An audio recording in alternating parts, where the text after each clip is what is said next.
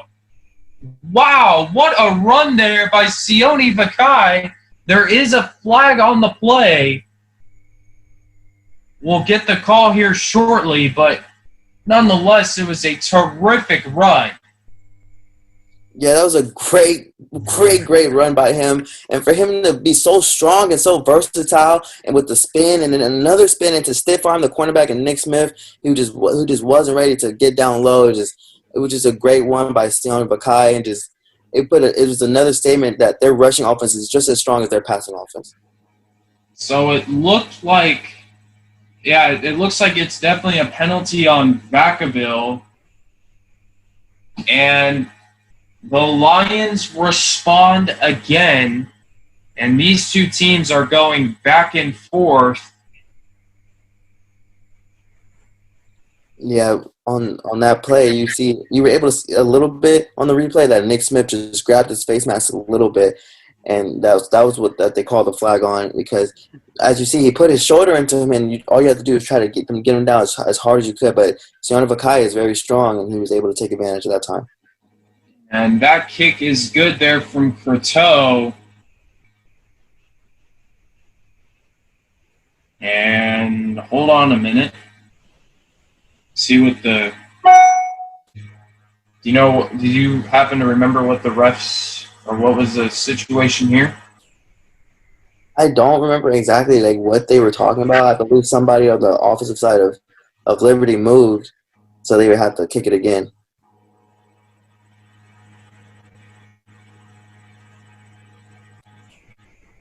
Which kind of sucks because the game's already kind of moving kind of slow. So all the penalties and just the refs not really knowing, just trying to figure different things out, it just dragged the game longer and longer. Yeah, this has been quite a long first quarter as Croteau will just get it through for the extra point, and we are tied at 14. Liberty did exactly what they needed to do. They knew that they had to score on that drive. They did not want to be down by 2 scores by an offense that they haven't been able to really stop yet. But right there, they were able to get their offense down the field by executing good runs and just finishing it off with that nice run by Vakai, and they were able to tie this game up. And now we have a 0-0 ball game.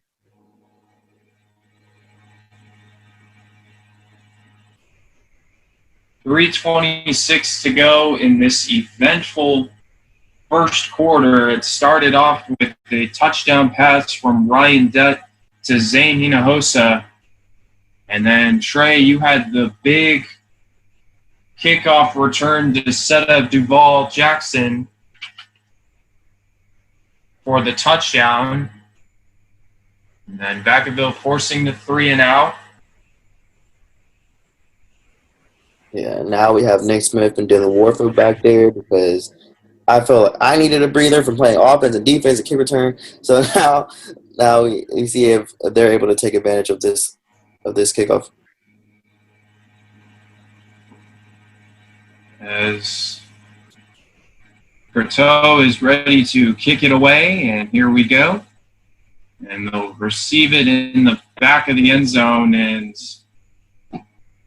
that was number 3, Nick Smith, who really wanted to take that ball out. But anyways, it'll be Vacaville back on offense, who had a touchdown run from Dylan Warfield.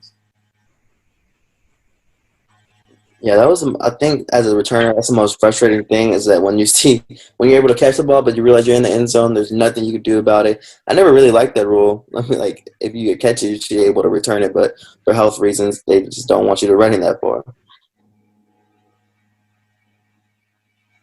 So Cameron Mitchell back on the field, and a big run there from Jackson. He is loose. Duval Jackson down the sideline, and he is brought down at the 15-yard line. Wow, what a run. In that play, it's something that we run almost like 40% of the time. Is just that handoff to Duval Jackson up the middle and him breaking loose off the linebacker and his boost of speed. He's very underrated when it comes to his speed. He's not the fastest dude, but we know his power and I know how hard he works, and his power in his legs is able to give him that extra significant boost to give him down the field. And the good thing Liberty was able to catch him, because now he gets a breather, and now we get to see how they're going to respond. So a big run there from Jackson sets up Vacaville beautifully at the 15-yard line. And these big plays, they rush to the line. Mitchell will hand it off to Hunt, and he gets down to about the 4-yard line. Trey, you're just sniffing that end zone. I know, you just want to get in there so bad, and it's just so frustrating when you cut back inside and you just see two people grabbing you, and you just try to fight through it as hard as you can. I just wasn't able to convert it right there. So it'll be a 1st and goal for Vacaville, who is already knocking on the door of scoring another touchdown. Mitchell will hand it off, and that is a touchdown for the Bulldogs. That's my boy Christopher Island right there. Chris Island, who's mainly a wrestling dude, but he's very powerful as well, just like Timothy Jackson. And he was able to just power through that Liberty defense, and he just made a statement for himself as a young, because he was also him and Michael Brown, who just sophomores on varsity at this time, and they came in and they are always helpful for our team. So Island punches it in for 6th. You guys have 2 22s. Duval Jackson and Island were both listed as at 22. But Island punches it in, and PAT is good, and Vacaville takes a 21-14 lead with 2:18 to go in the first quarter. You know, I have to note, Trey, that just having the depth that you guys have at the running back position with you and Warfield and Jackson, Howdy Shell, Island, I mean, it really just is so big. And I know you guys like to run the football a lot, so it really helps having plenty of guys there that can carry the football and just bring in different styles of running. Yeah, most definitely, Zon. And it helps when you're playing both sides, because then you get a breather. For those dudes who don't play both sides and they're able to come in and give more energy than you're able to provide at that moment, it was always just beneficial for us to have that depth in order to keep the offense going. So there's never a lack of energy on the field. Yeah, that is definitely huge. So 3 rushing touchdowns by the Bulldogs puts them in the lead once again, and Liberty will have another chance to respond with its 4th possession of the game, and this time they will be able to return this kick, and won't even get the ball to the 20-yard line, drop down at around the 18. So it'll be interesting to see who comes in at quarterback here for Liberty. Yeah, special teams was something that we focused a lot on, not just water pick, but of course kickoff. And we knew that we practiced a lot, just staying in our lanes and make sure that we didn't let the opposite team get any momentum, because special teams is a big momentum boost. If you get down the field, then you just feel like your team is way better than the other team. So Ryan Dudd back on the field for Liberty, and it'll be a toss there to Fio, who gets a nice gain there to about the 31-yard line. Yeah, I'm just glad that on that play, on that play, the two receivers were able to double team me and push me back in, but our free safety, Devin Mills, was able to come across fast and just able to cut him off before he was able to get an even bigger gain than he did right there. So it's a first down for the Lions. And with an interesting formation here, Vakai goes in motion, and it's a slant across the middle to Hinojosa, who picks up a nice gain there. That's his his third grab of the game. Yeah, right there on our defense team, it's the weak safety and the corner play on the short side of the field, and then you have the strong safety, the opposite corner, and the free safety play on the other side of the field where most of the receivers are. And right there, if the receiver breaks in, the weak safety with me is not supposed to let anything come inside right there, and the slant just got over my head. But will look to throw, and it is picked off there. That is number 88, Michael Brown. He did it to himself, and he got the interception, and it is Vacaville football. Yeah, I remember watching that, Zion, and I'm on the field like there's no way he caught that. There's absolutely no way that he was able to maintain that. But he's just such an athlete on the field. Michael Brown, who is committed to the University of Washington for baseball, of course, and he's just very athletic. And he showed it right there because he didn't play his senior year because he committed baseball early, but he was just always a beast to be able to just contribute in both sports. And just right there, you're able to see his athletic ability, and he was able to make a big impact for our team. Yeah, and as you mentioned, as Vacaville hurries back on the field, Mitchell will roll to his left. He'll try to throw it, and it is caught by number 22, that's Duval Jackson on the reception. You guys have so many running backs. Yeah, that makes a lot of sense. Like that's the whole point, is to confuse who's going to get who, and then the defensive coaches on the other team have to figure out how they want to call their defensive plays depending on who's in the game, because you just never know who's in the game. And so it's the end of the first quarter. End of the first 21-14 Vacaville lead. So I wanted to also I wanted to mention earlier about Michael Brown. So he is committed to Washington, correct, for baseball? Yes. So I do actually remember playing against him. I think we mentioned him in a broadcast earlier, about a couple months ago.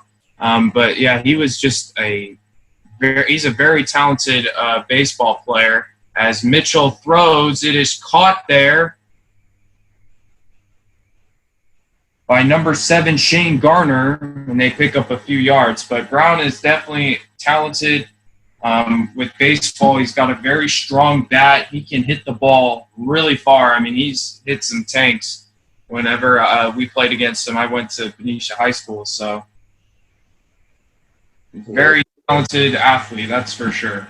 The dude's huge, and his dad's huge too. Yeah.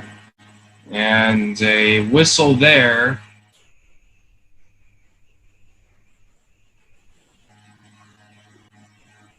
Yeah, we had a false start by Shane Gardner. From the previous play, he just rolled his ankle really badly the way he was tackled, and he just limped off the field right there. And you was able to see the pain when he was limping off. And I knew he got tackled awkwardly when I first saw it, and it just affected us.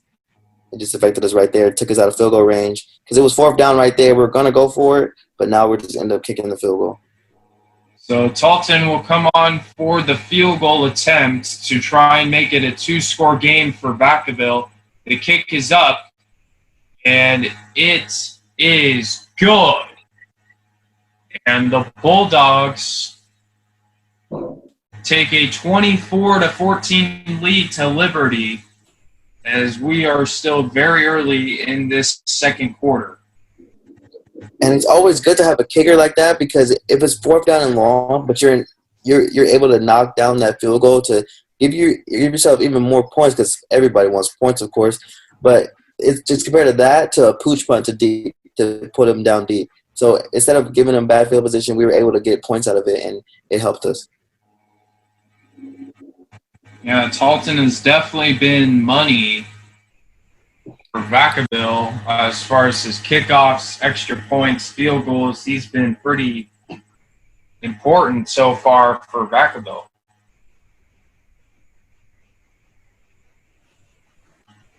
And that's something that a lot of teams don't really focus on, is having a good kicker. A lot of teams don't really put a lot of emphasis on it, but they're really important, especially at the end of the game when it's really close and you need that game-winning field goal. And we've seen a lot in the NFL and the collegiate level, of course, too, but we've seen a lot of NFL where games have come down to just kicks, and if the kicker doesn't get it done, then they blame it all on him.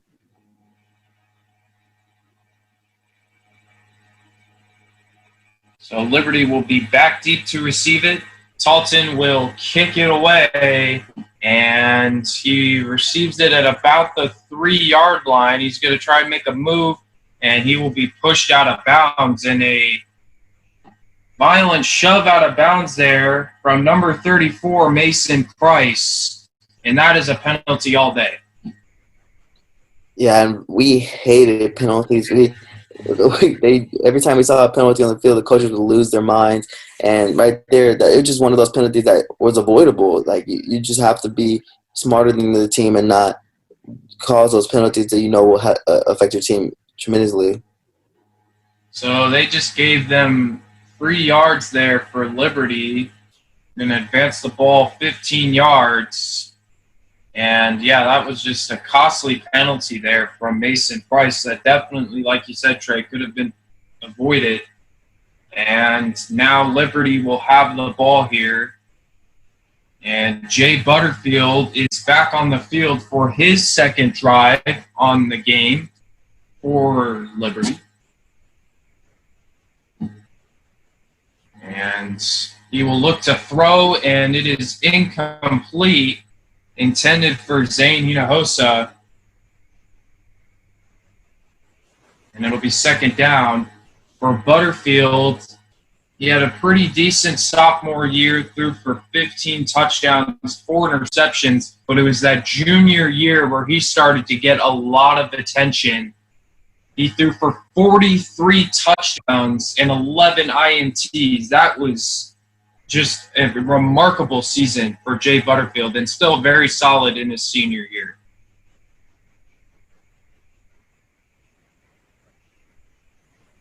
Yeah, right there. They're beating us mainly on these slants and these short routes. They were to get that deep pass to Hinojosa in the first quarter, but these short routes are really getting us. Yeah. Hinojosa. And Trey, I believe you made that tackle right there. I didn't really get a lot of tackles, but when I did, it was try to put my all into it. And it'll be a handoff there to Kenroy Higgins. And he gains a few. Yeah, our whole emphasis was to try to slow them down, because as soon as they get into a rhythm, they're very hard to stop. They'll find ways to just pick us apart one by one.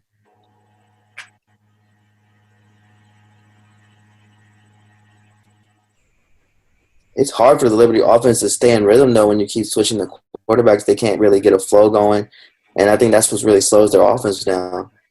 Yeah, it definitely seemed like you guys had a rhythm. You're quick to get to the line, and you guys knew what you were doing. As Butterfield's going deep, it is caught! A big-time reception there from number 87, Jack Hodgkin. Yeah, these deep passes are just really hurting Vacaville, and our corners are just giving up too much yardage, and it's just really affecting us.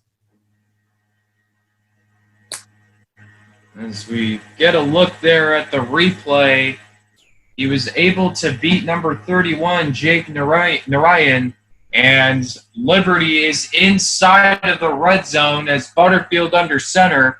A nice throw there on the last play.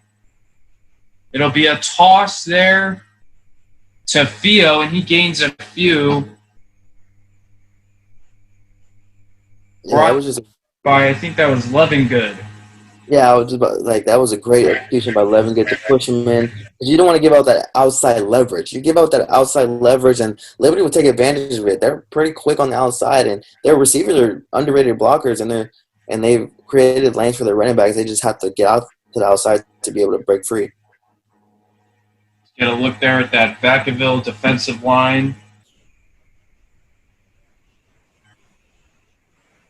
Butterfield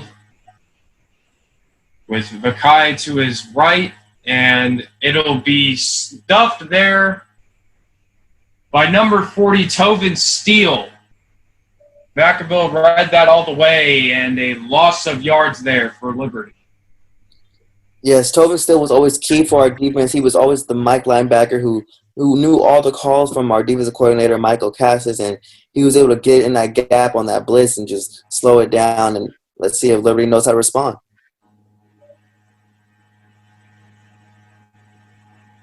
Yeah, but whistle here. And I believe a timeout was called. So 8:40 to go here in the second quarter. Vacaville leads 24-14.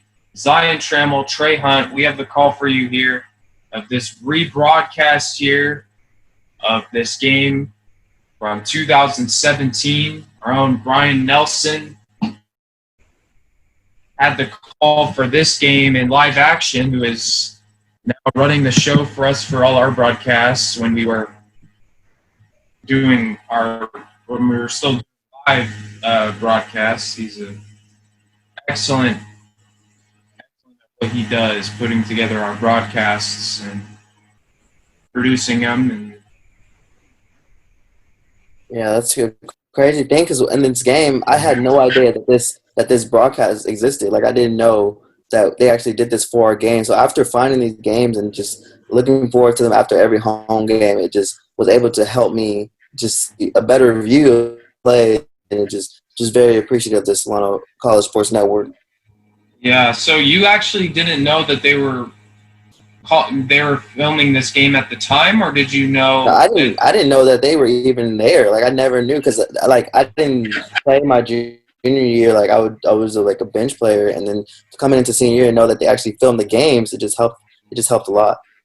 As Butterfield was brought down there by Jake Levengood, and a big-time sack there. But, yeah, definitely, I'm sure it was nice to get that footage, to be able to watch it on YouTube. And, yeah, who would have known that Brian, who was calling the game and watching you play, would soon be working with you just a few years later on the Solano College Sports Network. I don't know, it just changed my life completely to be able to not just play the game, but to be able to watch it and break it down in so many different ways. It just builds character a lot. Yeah, definitely. So Liberty is backed up as Butterfield will be throwing here. He's going to heave towards the end zone, and it is over the head there of Zane Hinojosa. Yeah, we've seen these receivers just take advantage of our corners, just beating them deep, but the quarterbacks just haven't been able to be consistent as they were in the first quarter. They've been missing a lot of deep shots, and they just have to find different ways to execute it. 7:46 to go.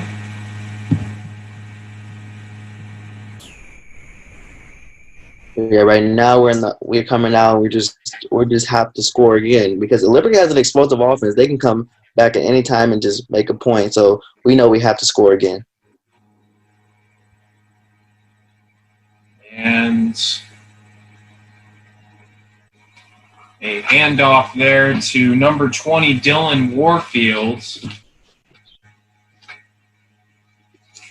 Yeah, right there. Dylan Warfield just has to find a way to cut back quicker because they're very exquisite on making those sharpest points and at the right times. You have to be patient in this offense to find the hole and be patient and be waiting for your offensive line.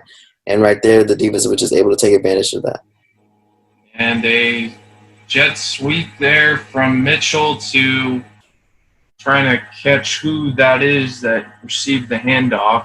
Number 30, Ethan Howdyshell. Yeah, right now Liberty's just being faster on defense. attacking them quicker, and they were able to shut down our offense real fast. So it brings up a 4th down, and number 87, Matthew Ramirez, will punt it away for Vacaville. And a nice punt there down to about the 25-yard line. It's picked up, and the ball came out for just a second. That was Zane Hinojosa who received the punt there. So Liberty, after a quick stop, will regain possession.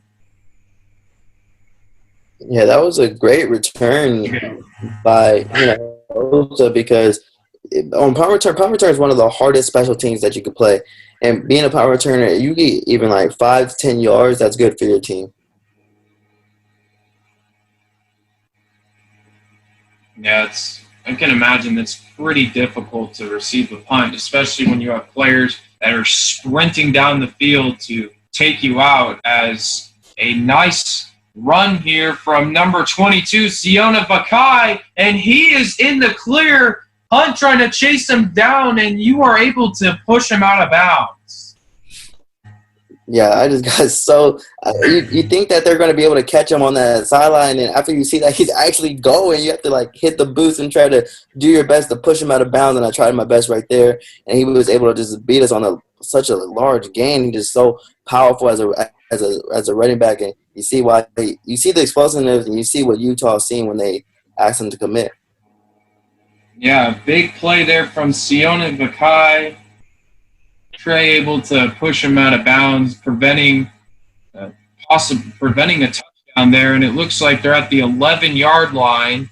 And Dutt under center for Liberty. He rolls to his right and throws. Caught there by number 17, Adric Lamar. And they're able to pick up a few yards. You get another look there. 2nd down and 10. He was hit hard out of bounds. And Dutt will be back on the field. Again, these Liberty utilizing both Dutt and Butterfield. Yeah, I believe they try to give us different mixed signals to see which type of plays they were going to come out with. Lamar in motion. Dutt will throw a screen pass there to Hinojosa, and he will walk into the end zone for 6. Zane Hinojosa, his 2nd touchdown of the game, and Liberty can make it a 3-point game. Hinojosa just made it look so easy. And on this replay, you're able to see he was able to split the defenders and really barely get touched. And that's exactly what Liberty needed, was a quick response before the halftime, and just be able to plug that in right there, just able to give Dutt just more confidence to feel like he's more of a starter. The extra point is good, and it is 24-21 in this action-packed first half. Trey, is this one of the most high-scoring games that you've been a part of? Oh, most definitely. This was the longest game of the season that I remember, and this was just the most just back and forth, and you just never knew what was going to happen. And, like, this game just felt like it was never going to end. It felt like that we were going to the night. Yeah, a little bit of that was interesting. I'm not sure if that was one of your guys' coaches or not, but no, I actually never met that dude before, but we see that he's enjoying the game on the sideline. Yeah. So Liberty will kick it away, down 3. And I got to say, it is pretty exciting to watch games like this. It reminds me of the Chiefs and the Rams from 2 years ago. These two teams, they matched up on Monday Night Football. And I can't remember. I believe the Rams won that football game. Yeah, that game was just so high scoring. I remember the thing, Patrick Mahomes and Jared Goff just go off. Yeah, and that was when Jared Goff was playing his best football, and the year the Rams went to the Super Bowl. And, yeah, that was that was honestly one of the best games I've seen. Definitely, I think it was the best game of the season for sure, and definitely one of the best games I've ever watched. It was such a high-scoring game, and I always enjoy watching that, especially when we see good quarterback play and, running the football hard. And in this game, Vacaville's been able to definitely dominate with the run game as a short kick there. I believe that was number 32, Talon Abramowitz. Yeah, Abramowitz was able to get us a good start right there. And Coach Winger, the special teams coach, he loves to see that. He loves to see us get anywhere past that 30 because any additional boost for our offense to get going, especially before the half, it's always good to see. Yeah, 5.5 to go. Vacaville will try to respond once again. Mitchell will throw. It is caught by Hunt, trying to make a move, and he gets to about the 43-yard line. Your first reception of the game. Yeah, I always liked running routes because I always liked being in open space to make moves, and right here we see that they were able to, but I believe they called it back on this one because of a penalty.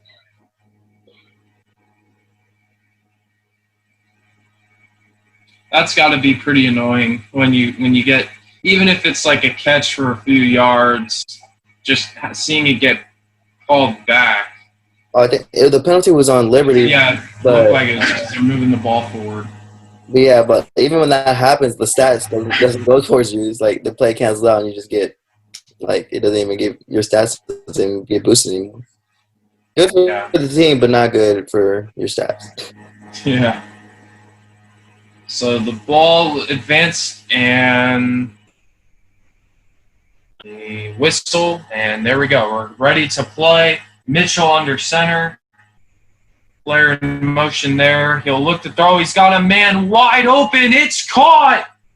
And number 40, rumbling. That's Tavon Steele.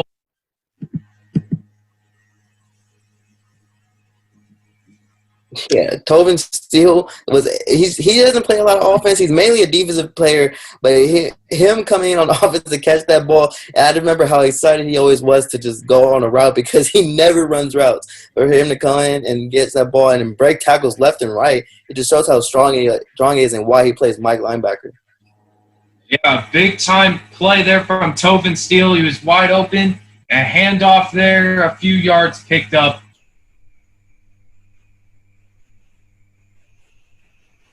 Yeah, so right here is coming to the tail end of the first half, and we're just trying to score again, just trying to keep the momentum going because our offense has been pretty efficient lately. We haven't had a lot of 3-and-outs, but we've been able to just keep fighting and fighting. Yeah, this Vacaville offense is on fire, just clicking on all cylinders, and it's been quite a display of offense here from Vacaville and Liberty. Vacaville's had a few extra stops, which is why they have the lead, as we're about 4.5 minutes left here in this first half. They rush to the line. Mitchell will hand it off to Hunt, and he is stuffed there by number 7, Nicholas Innes. Yeah, those holes close up so fast. So if you don't get there quick enough, like I did, then it's going to end up not being a positive play. So I didn't get there fast enough, and he was able to close in and shut that play down.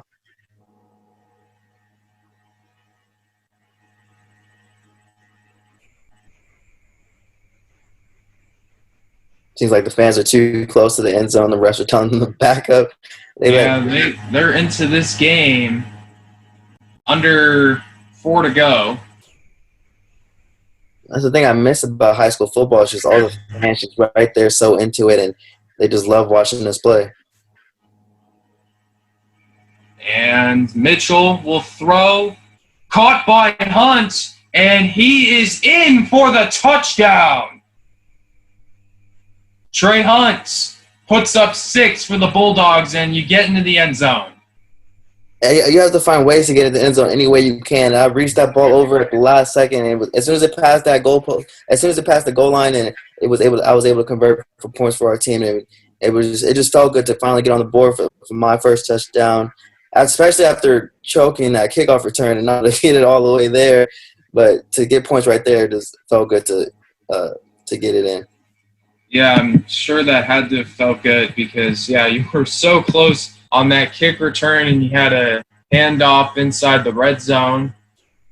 But, Trey, you find the end zone on the receiving end, and the lead for Vacaville extends to 10. So it is 31-21 Vacaville with 3.5 to go. And, man, at this rate, the Bulldogs are on pace for 60.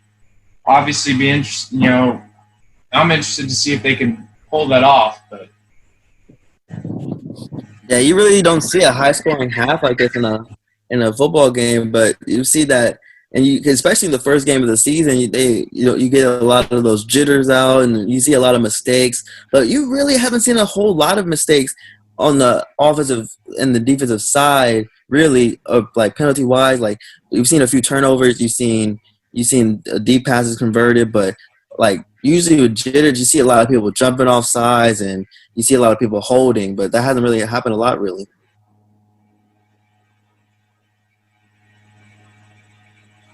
yeah, there's definitely no jitters on the offensive end. Both teams have been able to execute and put up points quickly. And Talton will kick it away.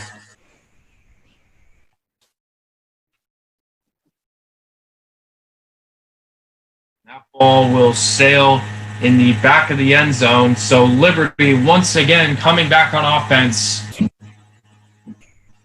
trying to answer and crawl their way back into this game. It is 31-21, I believe. They have it at a 9-point lead on this. Yep, there we go. It's now 31-21, Vacaville.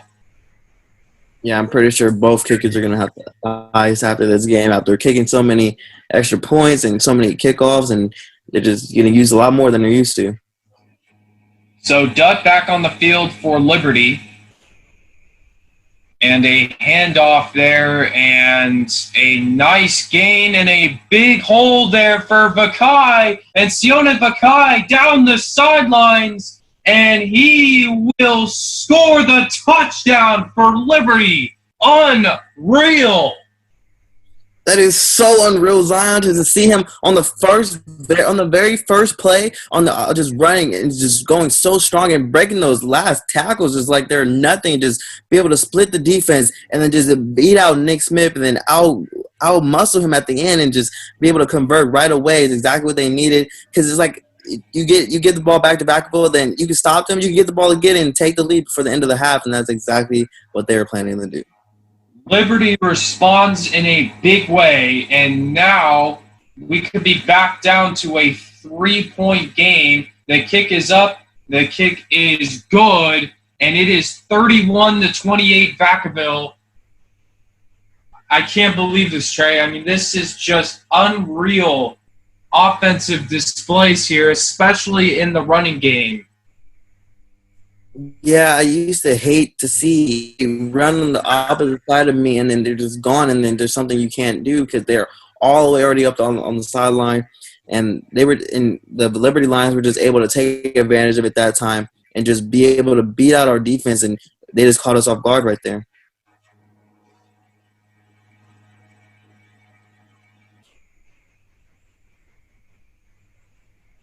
But right now it's coming down to the end of the half, and we're just like, we cannot not score right now.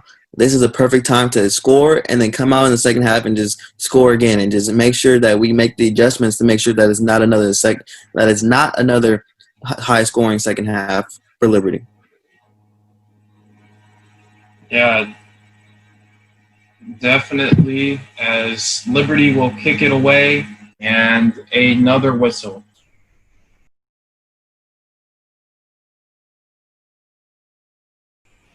Yeah, the refs just trying to get this game figured out, trying to keep up with the offense that's going on right here. The game is moving. The offense is moving pretty fast. The game isn't, but the refs are just trying to keep up with everything going on. So will kick it away, and I'm convinced this half is not going to end as a hard hit there. Trying to get a number there. That was number 33, Mason Padilla. Yeah, it seems like after that first kickoff return that we've seen went long, that we haven't seen any other special team plays, and both teams are just playing great special teams, just making sure nothing else happens, and just keeping it all on the offensive shoulders. So 3 minutes to go. Vacaville back on offense. I mean, I would not be surprised if they respond here on this possession as a handoff there to Jackson, and he just rumbles his way for about 6 or 7 yards. Tackled there by Trevor Tyson. Yeah, Devall Jackson is just so powerful as soon as he passes that first level of defense, and you need more than one person to take him down. And the handoff there to Hunt. Gets a few, brought down by Ethan Drummond. Yeah, the Liberty defense has been able to shut down that inside run when it takes a while to get the offense to get into flow. Well, usually when Devall Jackson gets the ball, it's a quick handoff. But other things when it's the offense that has the form, Liberty's able to stop it. And another handoff there to Devall Jackson. And we reached the 2-minute mark here in the first half.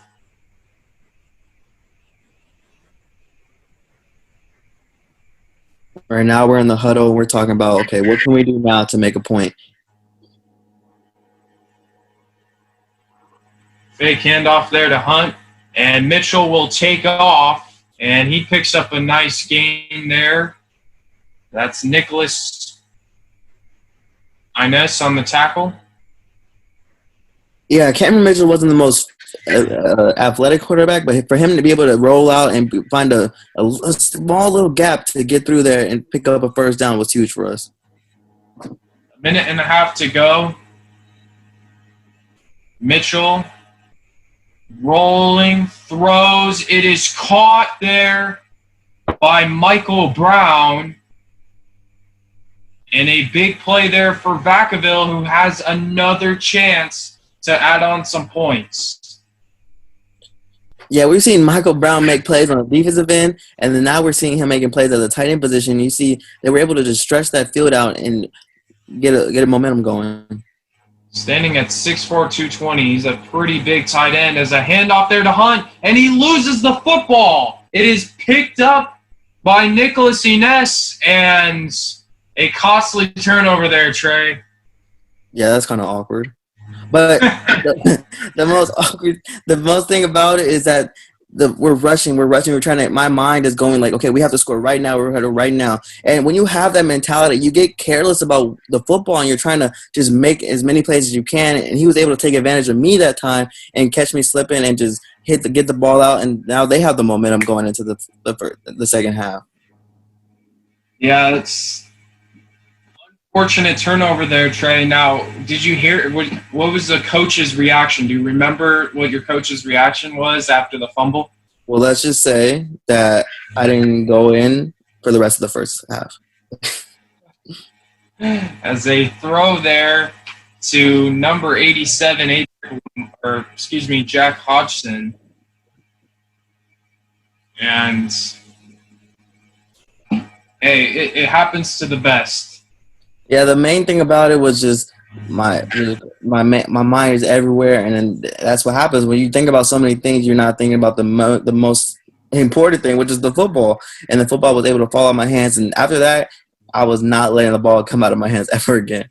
Yeah, I feel like for a running back, I definitely think that sometimes you just forget and about the football, and when you do fumble the ball, it's like just a reminder, a rough reminder that, okay, I got to make sure I don't fumble this ball again. As they throw over there to Hodgson, and Ryan Dutt still on the field for Liberty, under a minute to go. Yeah, right now the Vacaville, we see Liberty taking timeout to try to get a score in before the half, but right now Vacaville, they just have to make sure they don't let that happen. If you let Liberty score right here after a turnover and just give them all that momentum, because a turnover is already momentum enough. So if you let them score right here at the end of the half, then they're going to go into the second half and thinking that this is their game and this is their house and they can do whatever they want here. And that's not what you want. You have to stop them right here just as a mental takeover for tonight's game.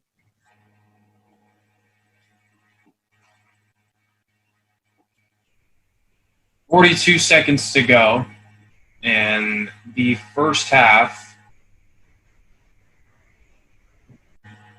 So right now, Vacaville's coming out in different coverage that prevents anything deep getting behind them, because we've seen Liberty take advantage of the deep balls, and they've converted most of them.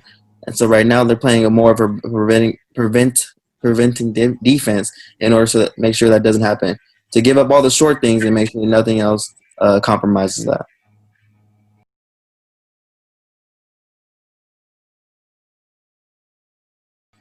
As we get a delay here, and we are ready to go. Dutt on the field. He's got 4 receivers. He's going to roll to his right, throw to the sideline, and it is caught there by Vacaville, who's had a monster game, and he was able to break a few tackles and get down to about the 38-yard line. And with 30 seconds to go, Liberty has a chance to get a look there at the replay. And that's the unfortunate part there, is Vacaville was not able to guard the sidelines and let Vacaville get out of bounds. Yeah, that's the hardest part of being a strong safety, is those passes that get over your head, and that's why you have to play the deeper person. Dutt throws a quick one there to Zane Hinojosa, who's had a big game. He has 2 touchdowns in this first half. He's already gotten half of his touchdowns from last year in just this first half of opening night. So you could tell he's been making some huge leaps during the offseason, and it's showing in this game. 19 seconds to go. Yeah, you see that he wasn't able to get out of bounds that time, and they forced Liberty to make another timeout, which they could have prevented if he was able to get out of bounds, but Devin Mills was able to hit him before he did that, and that made them – now they have less timeouts and now not a lot of time left, so they're not really being smart on the field. So what was the strategy? I mean, pretty much the strategy here is just keeping the player in bounds no matter what, basically. I mean, you don't want to let them get out of bounds. Yeah, nothing deep, and you want to keep everything inside because that clock is ticking and ticking and ticking. And we knew already that Liberty did not have the strongest kicker. So if we could just keep him out of the end zone, that's all we really want. That is absolutely important. As Dutt in shotguns has 4 receivers once again. He'll look to throw. Pressure coming. He throws. It is incomplete. Or was it a reception? No, it looked like it was an incomplete pass. Yeah, he dropped it, and he showed his emotion, just not be able to not get that pass down. And even though in high school you don't have to get 1 foot down, if he was able to secure that ball, it looked like he would have been in bounds and stopped the clock at the same time. So the actual clock reached 17 seconds. Our clock here for the Solano scoreboard says 14. And this has to be the longest minute. Another timeout. But that's how it is. You know, we broadcast a lot of basketball games, and when it comes down to those key moments at the end of either the quarter or the half, and you're trying to create a momentum change, you do whatever it takes to make sure that happens. You take your time and you don't rush. Because if you rush, what happens? You create turnovers.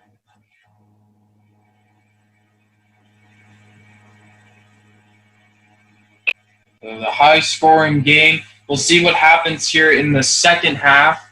We've seen just some excellent play here on the running games for both teams, as I mentioned before.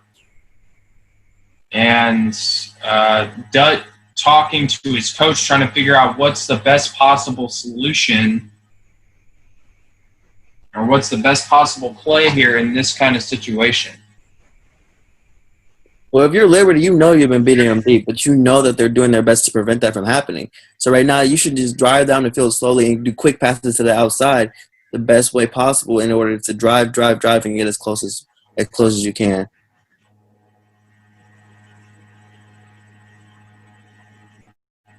And a reception there from Hinojosa. He picks up a pretty big gain there, 7 seconds, and Liberty was able to get off the timeout. See, I don't know if I really agree with that play because you call a screenplay that makes the receiver come back inside where he's not able to get out of bounds, and then you have to waste another timeout.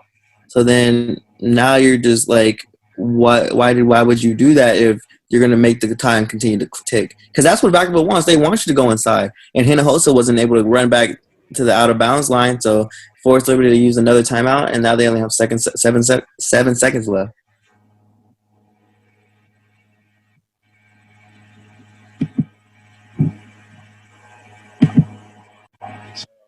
got 7 seconds, and Vacaville just trying to prevent Liberty from putting up any points here.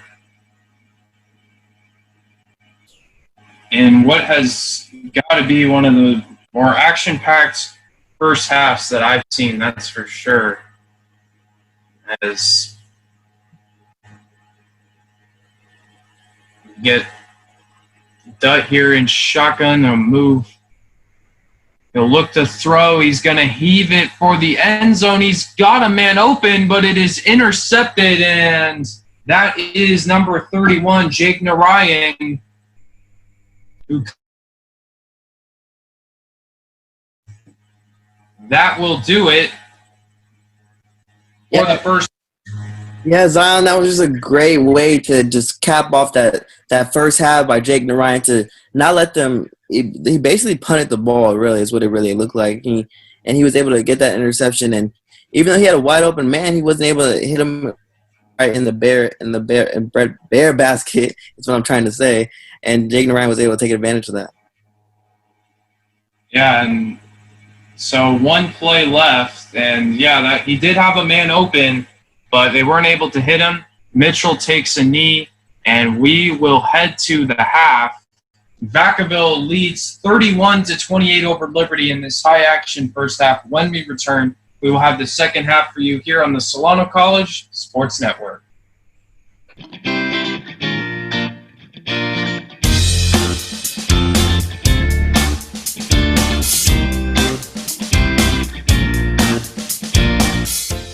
Welcome back to the second half here. Trey, your thoughts on this game so far, and actually what was your I'm not sure if you remember what you guys talked about at the half. Well, I don't really remember what we talked about the half, but I just know by the way this game is going is that we talked about not giving up anything easy and coming out stronger than we did in the first half. So let's see if we can continue that.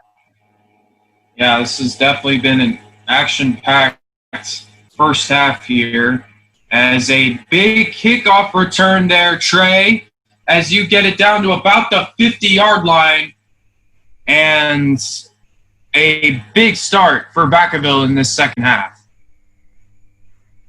Yeah, kickoff return was like my main thing because our key points was to give ourselves momentum and get good field position because that's always important. You don't want to start way back there. You want to make it as easy as possible for your offense to score. And just kickoff return was easy. It's not easy, of course, but like it was the best part for me to try to help my team.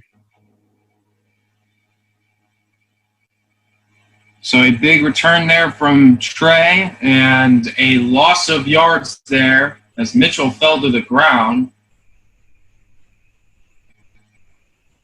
Yeah, right there. Liberty was able to just crash down and take advantage of Cameron Mitchell not being able to get a good snap in. But And because our offense, everything has to be on time and on point, and if it's not, it could fall apart just like that.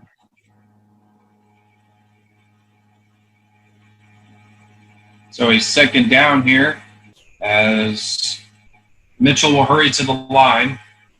He's going to roll, and he's got a man, but it's incomplete. He was looking for Duval Jackson.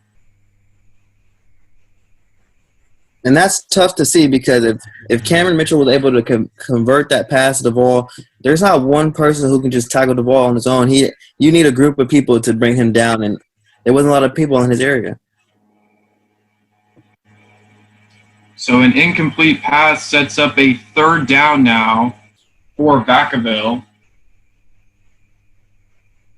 It's a bit of a slow start here. Mitchell look to throw. He's going to go deep down the field, and that was not going to hit anybody. And it'll bring up a fourth down, so a quick 3-and-out for Vacaville and a much-needed stop for Liberty. And that's a great way to come out of your Liberty. If you're Liberty, you come out and make a 3-and-out and don't give up basically any positive plays other than that turn, then that's a great way to come out and start. You're down right now by 3. You're getting the ball right now. How are you going to respond? You have to come out in offense and punch Vacaville right in the mouth.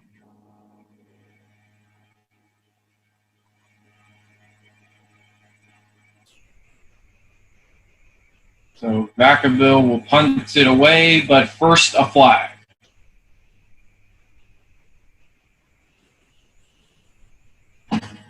You can't really see what the flag was, but either way, Vacaville has to make a stand on defense. You can't come out on a 3-and-out and then give up points give up points to Liberty on their offensive end.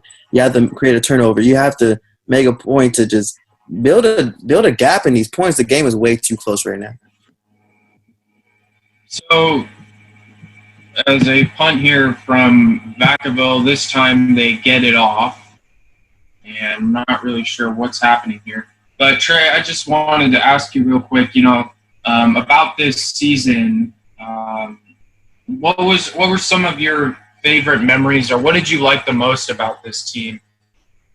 Well, I liked how close we were. Like, we were all very close. We all bonded all the time. Like, the thing about Vacaville is that they were very key on bonding. Every Thursday nights, we would go over to Coach Pop's house. They would cook for us. They would just make you feel like a whole family, and I was just missing that all the time, and just having that right before Friday nights, it was always a great feeling.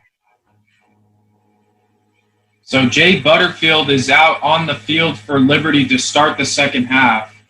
But yeah, I agree, Trey. I think just those, it's not.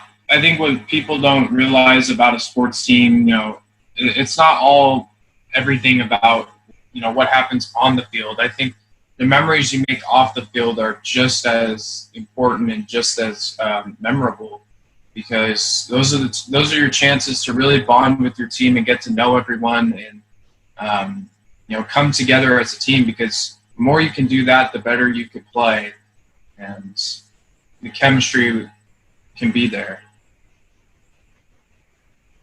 So Butterfield will throw, and it will sail out of bounds. It looked like he was looking for Vakai there.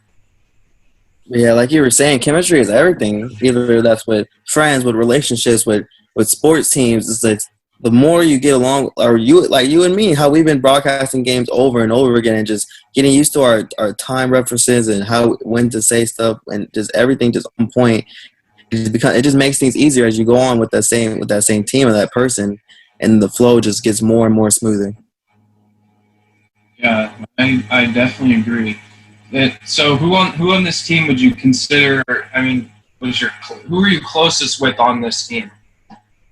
Well, on this team, we always had a group of friends, just Duval Jackson and Freddie Muzio, the tackle, and Christopher Toller also. We just all of us were all heavy on not just the sports, but we always wanted a future for ourselves, whether it was education, doing good in school as well, because our GPA for this team was a 3.5, like mixed together, and then also just coming on the field and coming together. It was just a great. We always talk about still today just how much we missed this season, because we were able to get in the playoffs and we were one game away from running into Folsom, but just was like it was always fun to play with these people. Yeah, definitely. As I believe Butterfield is punting the ball here, and I think the memories you create in high school are memories that you can carry on with you for a long time, and especially with my teams, in my senior year for baseball, I can definitely always reflect on those times and the memories I made with my teammates. It's more than, like I said, it's more than just what happens on the field. That's for sure. Yeah, definitely. It builds friendships. It makes things a lot easier. It makes things more fun. If you don't have any chemistry with the people you're playing with, you're not going to enjoy it as much. Agree. So Vacaville back on the field as Liberty came up empty-handed. It feels like I'm not really sure if this has happened where the two teams empty-handed in back-to-back possessions. Handoff there to 25, Chris Island. That's the kind of adjustments you want to see from both teams, though. You want to see them go in the locker room because you see that defense was basically non-existent in that first half. Because for it to be as high scoring as it was to allow that many points, you have to make key adjustments on the defensive end. They hand off there to Hunt, and he is brought down. Yeah, right there. Just try to create anything I could. As on that play, you try to. Your main focus is try to get inside, but if the people are in your face as soon as you get the ball, you have to try to do whatever you can to make a positive gain. But we're able to see in the second half, like how Liberty's defense have stepped up, just got us fighting for every single yard instead of making things easier. So Mitchell rushing to the line, he's rolling, looking, and he will take off. And it looked like he's going to lose, or actually he's going to gain a few yards, close to the first down. Yeah, you can see he don't want to take any risks right there. The defender's right on every single route. And we just see the improvement in Liberty's defense and the adjustments they made at the half. But I feel like I tell you this before, Zon, it's easier to make adjustments when you're down at the half compared to when you're up. And you see they were able to make those adjustments and not let Vacaville just take advantage of any passing lanes.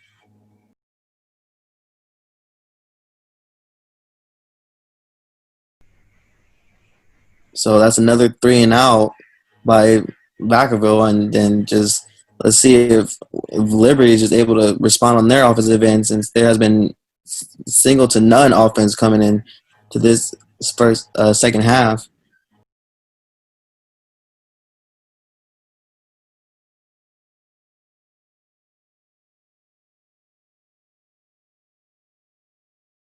So Butterfield back on the field for Liberty as they will take over. 8.5 to go. Still early on here in the third quarter. In shotgun, 3 receivers to his left, 1 to his right. It'll be a toss. And that is Kenroy Higgins, who picks up a few and shoved out of bounds there by, I believe, number 3, Nick Smith. And that's what we wanted. We want those corners to come up and make them fight for extra yards. I believe there was a flag on that play for Liberty. Yeah, that is a flag on Liberty. And they're going to move the ball back. But yeah, like I was saying, just those corners for Vacaville is key that they come up and make those tackles, because if you get off that outside for Kenroy Higgins or for Saki, and it just lets it be a lot. It just creates more troubles. Butterfield with 4 receivers looking to throw, and a quick throw and a completion there to Zane Hinojosa. If I'm Liberty, that's what I'm going to keep sticking to, is those short routes, because Vacaville's corners give so many yards between them and the receiver.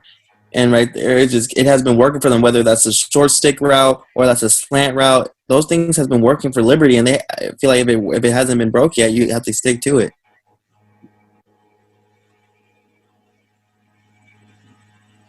Butterfield on second down, rolling, looking, pressure coming, and a great catch there. It's hard to identify who made the reception there, but the pressure was coming from Jake Levingood, and Butterfield was able to make the completion. Yeah, Butterfield is tall, but we know if Jacob Levingood is coming up in your face, you have to get that ball out quick. You do not want him landing on your prized possession in your arm and just making things worse for you. And Levingood was able to put that pressure on him, and Butterfield was able to get that ball out, and they were able to make that reception and get some yardage. But you want to continue to put that pressure on them and create nerves in that quarterback to get him all over the place. Under 7 to go. Butterfield and a whistle. Yeah, you could definitely see that the receiver moved a little bit. I was kind of waiting for a whistle because I thought he did move and they didn't call anything, but they definitely seen it. And now Liberty's moving in the wrong direction. This is the second penalty where it's just not – they're just moving up and then taking 2 steps forward and then 1 step back. Higgins in the backfield. Butterfield looking, throws. It is caught by number 22, Sione Vikai. Yeah, so we're seeing Sione Vikai be a threat on the run game. He's running routes, catching everything, and he's just an all-around threat, and he doesn't really seem like it. And that's what sucks about high school football is that and also college, that you hit the ground and then you can't even get back up, and but it's for the players' health, I guess. But it was a good way to get the momentum going after that penalty. Butterfield toss to Higgins. Higgins trying to get on the outside, and he is shoved out of bounds. So it seems like Liberty's finding their momentum. Is that another flag? Did they throw another one? Another flag on the play.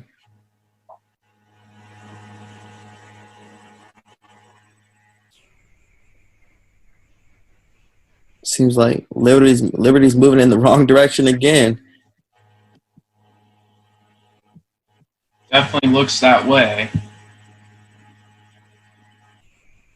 Lose a shot of you, Trey. Man, look at how tall Michael Brown is on the end. That is not someone you want to see as a quarterback coming around the edge. Yeah, it creates a lot of tension, and you just know you have to get the ball out quick. Butterfield going deep down the field, and it is incomplete. He was looking for Hinojosa, and I'm not sure if that was a drop or a great play there by Nick Smith. It was a little hard to tell. The way that the coach reacted, the way that Hinojosa reacted, they know that he should have caught that. It was also a great play by Nick Smith to at least create something so he won't make it easier on him to be able to bounce it back in his hands. And Hinojosa felt like he should have had that one.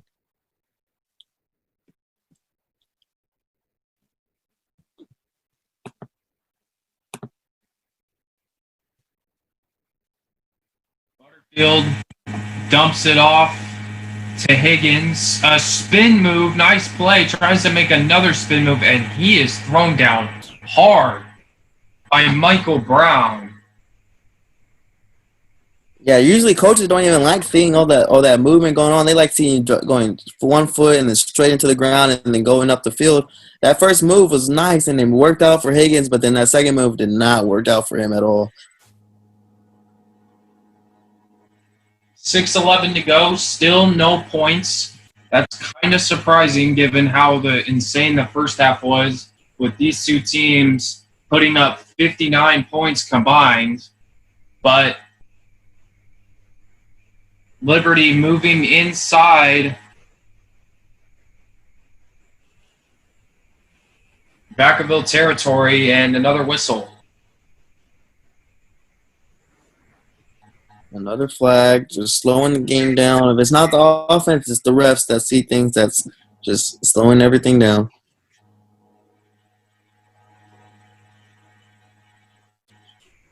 Seems like this penalty is going to be on Vacaville this time.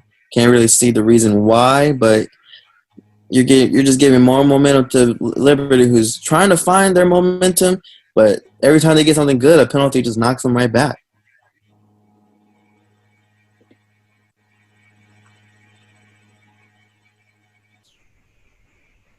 Butterfield throws complete to Hinojosa. And a few yards, Zane Hinojosa has been heavily involved in this game for Liberty on the passing end. Well, like you said, Zion, his last year before this year, he wasn't really a big impact. But right now, he seems like he's kind of limping, but he's fighting through this game and making a big impact for the Liberty Lions, and he's just being the best target for Butterfield right now.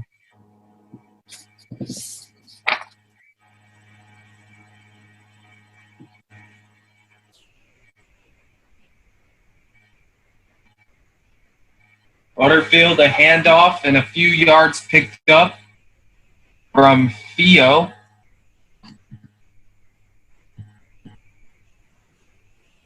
Yeah, Liberty's trying to see if what's working best for us right now. Is it the run game? Is it the passing game? You can't really tell right now, but that's the whole point of coming out and just being patient, coming to this drive. Their time of possession is just taking it. It seems like we haven't seen Vacaville's offense in a while. The clock is running.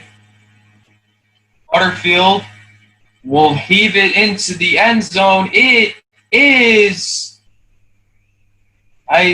caught for the touchdown. What a catch there from Zane Hinojosa. Wow, Zion, this is like crazy to see that he's taking advantage of the corner again and again, and just he knew he could not drop another pass after dropping that last one that he did, and for him to come back and Hinojosa making an impact for it this season for the first game of the year, it just helps them a lot, and Liberty's just putting a lot of trust in Hinojosa, and he's coming through. So Butterfield to Hinojosa for his third touchdown of the game. Liberty has taken the lead, although, it looked like it might have missed, but the extra point is good, and Liberty with a 35-31 lead over Vacaville. The momentum has changed. The momentum has definitely changed, Zion.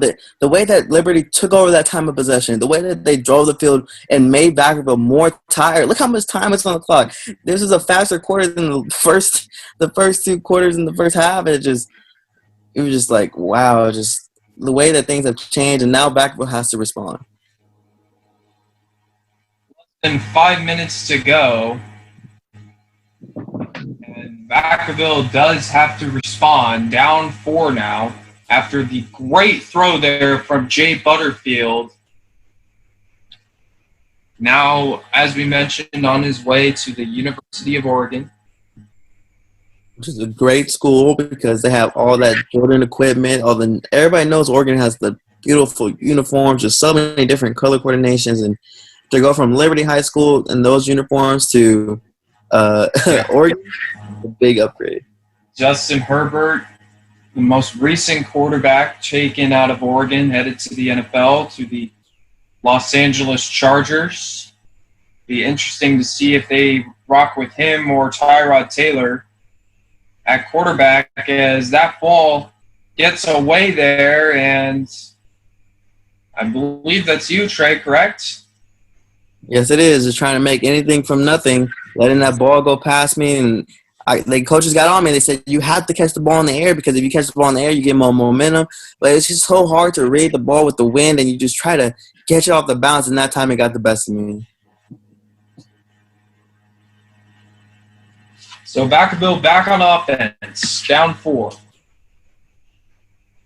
But, yeah, I mean, Marcus Mariota, another quarterback that went to Oregon. It's definitely a prestigious school, and Jay Butterfield will get his chance there. I'm not sure, how what the quarterback situation is at Oregon right now, but I have a feeling he will probably get an opportunity very soon. Definitely, especially the way that we've seen him grow from the game that we broadcasted last year, and just to be able to, he's going to continue to grow and just keep getting better and better. So we wish him the best up in Oregon. His high school career as a handoff there, Butterfield threw for 85 touchdowns to just 21 interceptions, over 7,000 yards. A remarkable obviously his junior year was superb, but a remarkable 3 years at Liberty as a varsity quarterback. And even as a sophomore here, you could tell he had something. He was special because he's made some great throws in this game. As a handoff there and a big play for Liberty, Vacaville, as that is Dylan Warfield being pushed out of bounds. Yes, and that was a great run by Dylan Warfield to get around that corner, and then but you see on that sideline camera view that it looked like he's barely running, but he's really moving, and he's still hard to bring down because he's underrated as strength wise and speed wise. Quick to the line and a first handoff to Howdy Shell, and he breaks a few tackles, and he's on his way down to the 35-yard line. Yeah, Ethan Howdy Shell has been able to take advantage of the outside run and the misdirection, and it seemed like Liberty paused there, and they seen that he had the ball, but they were still caught on by surprise, and Vacaville was just driving too fast right now, and you can see the fatigue in Liberty's defense. They're hurrying to the line. Duval Jackson takes the handoff, and he picks up 5 yards. So Vacaville pushing the tempo, getting some big yards here, some big gains on the ground. And Vacaville once again is in striking position. As there you can see Butterfield warming up on the sideline. He looks so young compared to when he became a senior when we saw him in 2019.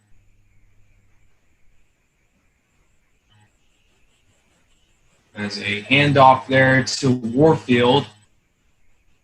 Well, we see the way that Vacaville has found their momentum. They're going to stick to what they're good at. It was just the run.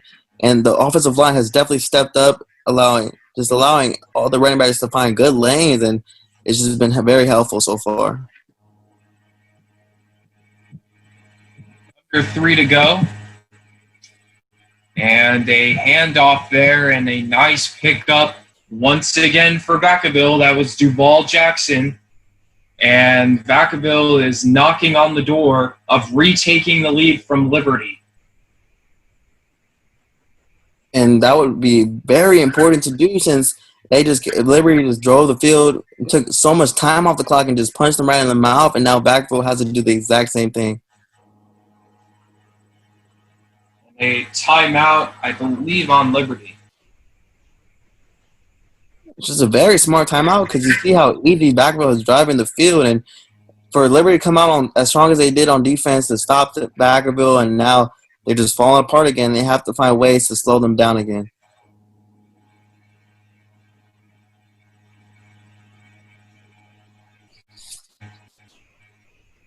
.226 to go in the third quarter. Zion Trammell, Trey Hunt. We have the call for you here. And Trey played in this game for Vacaville. He played his senior season. This was in his senior year. He scored a touchdown early on in this ball game. He had a nice kick return, getting it down to about the 15-yard line, which really got this scoring going for Vacaville. They were able to score on the first play from scrimmage. Yeah, it's just been a crazy game, and I just remember all the crazy emotions and feelings that you just never knew how the game was going to go, but we just knew that we wanted it way more than they did. And Mitchell will throw. It's caught, and a flag on the play. He's down at about the 1 yard line.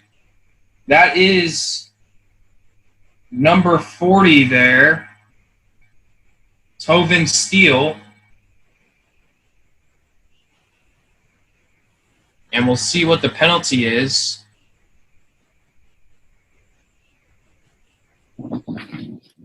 And penalties really suck because you see how much momentum Vacaville has right now, and penalties just slow that down. But everybody's able to get. But it's also a good thing because you're able to get that breather. You're not able to get that breather where you have a fast-paced offense and you just no tempo and you just get into the line so fast. And with this flag, we're able to catch our breath and see what we're able to do next.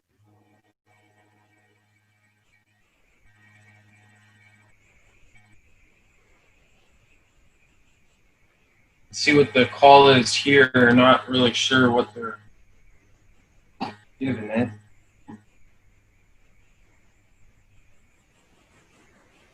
It seems like they picked up the flag. I didn't really see any ball movement. Yeah, I think they might have. And about the 1 or 2 yard line, they're going to hurry to the line. Player in motion. Mitchell will hand it, and Duval Jackson will walk in for 6. And Vacaville retakes the lead after a nice drive there, running the football, and the Bulldogs punch it in. Yeah, and that was just a great hole read by Duval Jackson just to find that hole and punch it in. Just great to see. So Vacaville has a chance to make it a 3-point lead. Extra point coming in from Talton. And the kick is up, and it is through. And Vacaville takes a 38-35 lead, 2:11 to go.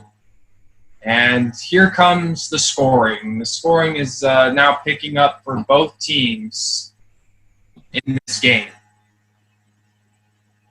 Yeah, definitely. We just have to acknowledge how consistent Brandon Talton has been and just knocking down field goal after field goal and with the great kickoffs. And it's just been a great special teams matchup that we've seen against the two teams.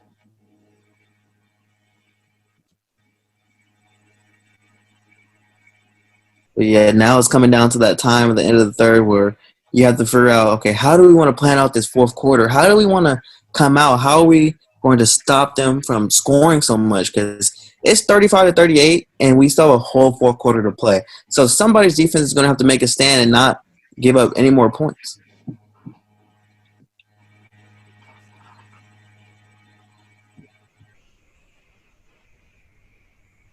I feel like, Zon, that we have to find ways to create more turnovers. Like, somebody has to create more turnovers to give yourself an extra possession to create a gap in the scoring. We've had a close game all game long, and a turnover would really help that, either whether it's an interception or somebody strips somebody. It just needs to happen. And there's been 2 turnovers in this game. Michael Brown with the interception and the one that we will not mention. The kickoff return there gets it down to about the 18-yard line, and Liberty is back on offense. Oh, and also the interception at the end of the half, I forgot. I believe that was Jake Narayan. I believe he had the interception at the end of the first half. Yeah, I think that was the turnover you're talking about. I think that's the only 2 I really remember. I don't really think about the other one. So Ryan Dutt back on the field. It'll be a kickoff, and they're trying to see who that is.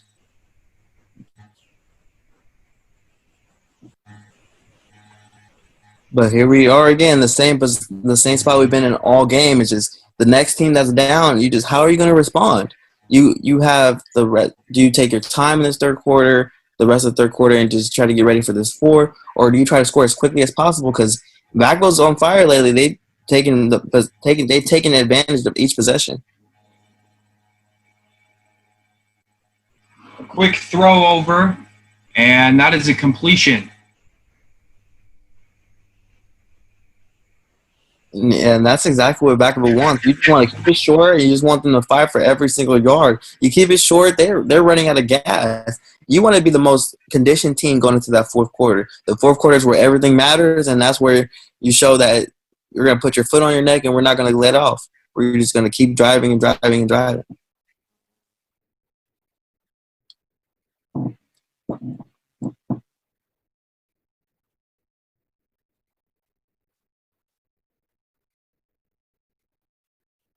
And a handoff there.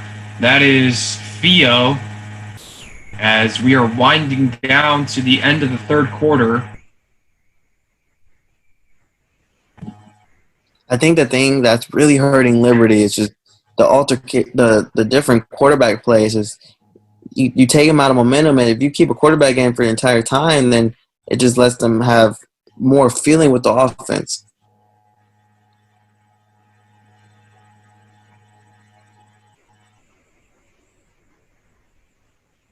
Dutt will throw. It is complete, and a couple moves made there. Staying on his feet is number 5, Devin Willis, who has his first reception of the game.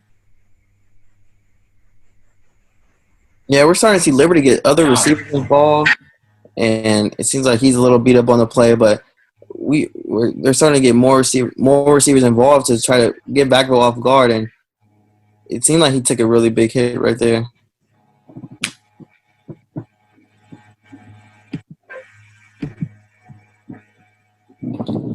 But this is something you hate to see also, because your momentum is starting to pick up, and as soon as the game starts slowing down, then you have to slow down too, and now you want to just keep it going, but you hope your teammates is okay, but you have to find ways to keep doing it for him.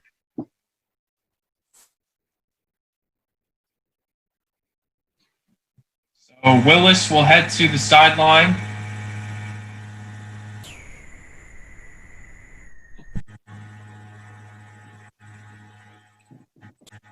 And Dutt back on the field as we will wind down to the end of the third quarter. A lot faster than that first half, that's for sure. Vacaville leads 38-35 as we have 12 minutes of football left. But like we were talking about that Chiefs and Rams games line, but did you see Patrick Mahomes' contract? That is huge. 10 years. It's a massive contract. I honestly think he definitely deserves it. It is insane to see a player that makes that kind of money. Mike Trout did have the richest contract in sports history, but that now belongs to Patrick Mahomes, who's locked in with the Chiefs for the next 12 years. So, which makes sense that Mike Trout was the most paid, because baseball players, they get paid a lot, like as deserved, of course, but like they get paid a lot more than football players do throughout like their lifespan. But football, for Patrick Mahomes to get that contract that of course nobody can argue with, that he's and for him to get that type of deal was crazy to me, just the length of it and how much money. But nobody can argue that it's well deserved. He's not the best quarterback in the league right now. My jaw literally dropped. I could not believe that a player, especially a football player, as they're going deep and it's wide open, and a touchdown on the first play in the fourth quarter, and who other than Zane Hinojosa. What a throw. Dutt found Hinojosa, who was wide open, and Liberty retakes the lead. Yes, Zion, I really want to say that Zane Hinojosa has hit the cornerback with a double move. And with that double move, he beat him out and outran him all the way to the end zone. And you can see the crowd is not pleased whatsoever. No excitement from the home crowd. They're tired of seeing another deep pass completed from the Lions. Zane Hinojosa has 4 touchdowns. He has matched his total from last year in one game. And Liberty has retaken the lead. It's 42-38 on the first play in the fourth quarter. And that's how you come out in the fourth quarter, showing that we want this game. This is the first game of the season, and we want to finish This is going to be a note that we put on the whiteboard that this is why we came here. This is what we want to do. This is how we want our season to go, and this is how we plan it out being.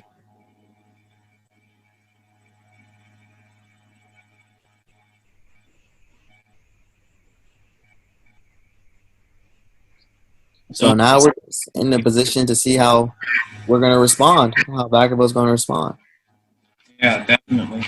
But going back to Mahomes, I mean, I was just mentioning, it was just so jaw-dropping to see an NFL player get that long-term of a deal, because with the MLB, you definitely see a lot of players getting those 10, 12-year. Bryce Harper is one of those guys that has I think it's 13 years, something like that. They get those long-term deals. And the Chiefs obviously have enough confidence in Mahomes that they can lock him in for the next 12 years and get very consistent play from him. He's, in my opinion, the best player in football. And in a lot of people's eyes, he is. And he absolutely deserves it. I'm extremely happy for Mahomes to see the come up for him, coming out of Texas Tech, and now the richest player in sports. Yeah, definitely. There's not one person that can argue against the money he got. He deserved it. He definitely did. As a handoff there goes nowhere, and it'll obviously be interesting to see how players in the future, how their deals will change given what Mahomes got. Dak Prescott's locked in for next year, but he obviously doesn't have the long term yet. Deshaun Watson and Lamar Jackson will eventually be due for their paydays. So we'll see if how much he got paid, if that will have anything to do with how much these quarterbacks will get paid, because these players are just going to get more and more money, that's for sure. Yeah, I feel like he really just, we don't even know yet, but he definitely just made history. He just changed how it's going to be for quarterbacks mainly.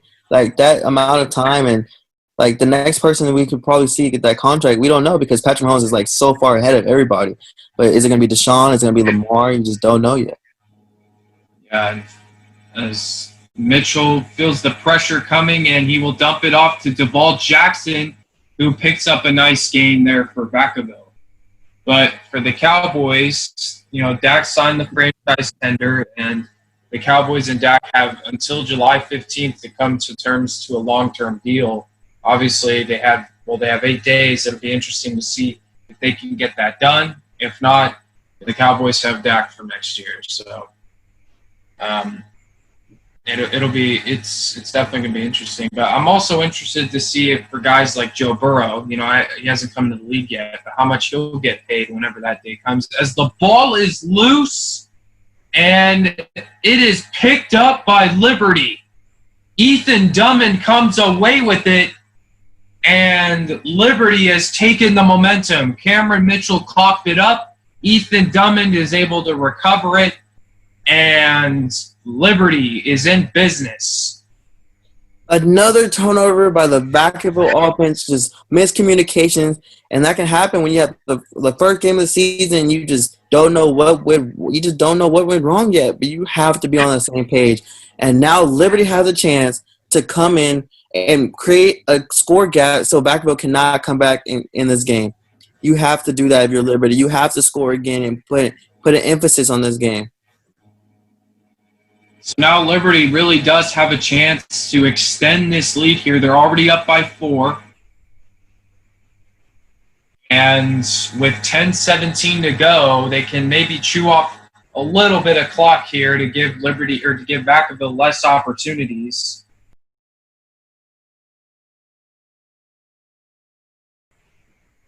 As I believe, Dutt is back on the field. A handoff there to Higgins. He comes around the edge. Kenroy Higgins has room in front of him, and he is shoved out of bounds by Trey Hunt. Or is he in for the... No, I'm trying to... Oh, an excessive celebration there from the ref. They called it a touchdown. It was a little hard to see because of the camera angle. Yeah, definitely. I've definitely tried to get over there as fast as I could, but I don't think I was able to reach him in time. As we see there's Higgins around the side, and yeah, he was able to get in for the touchdown.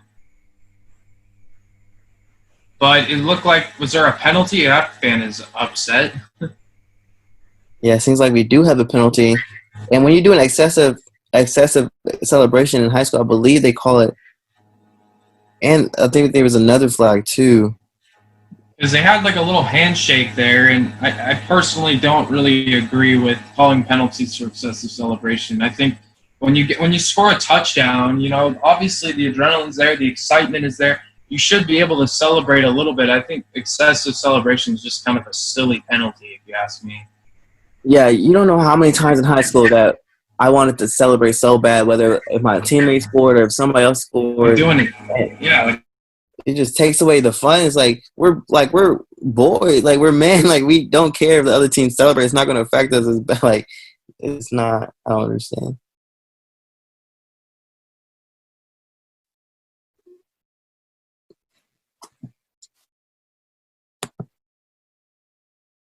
Liberty's moving way back. But they are back at their own 10-yard line. And Zion, that's a game changer. Like he just ran so far. He's probably dead by now. Just so tired, and now they have to drive a longer field. Yeah, they're down. Could have been up at least 10 points, and instead Vacaville catches a break, and Liberty has to figure out what to do now. They had a touchdown in their grasp, and it was taken away from them. Yeah, you hate when that happens, especially as a running back when you feel like you just did all that for nothing. So now you have to find different ways to make it happen, and that was just huge because you could have created a bigger gap in the score.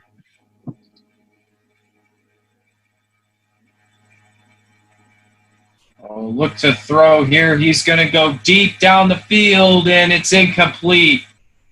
Zane Hinojosa had his man beat, but Dudd was unable to hit his man. Yeah, that's really hard to see as well because you can see out there just missing opportunities and with the flag, with the penalties, and then the missed deep balls because Hinojosa has been on fire all game long, whether that's the short routes or that's the deep balls, and it's just been working out for him, but sometimes the connection is just not there. And I believe, I'm not, correct me if I'm wrong, Trey, but I believe that was Butterfield that actually made that throw. Yeah, I believe Butterfield is in the game right now. They're both very tall and look a little similar as Butterfield escapes the pressure from Vacaville. He'll throw, and it is picked off! Picked off by the Vacaville defense. That is number 31, Jake Narayan, with his second interception of the game. And Vacaville retakes the momentum from Liberty. And Zion, that is exactly what Vacaville needed. But it seems like there's some type of flag on the field right now, but I believe it's going to go towards Liberty, if I can remember correctly.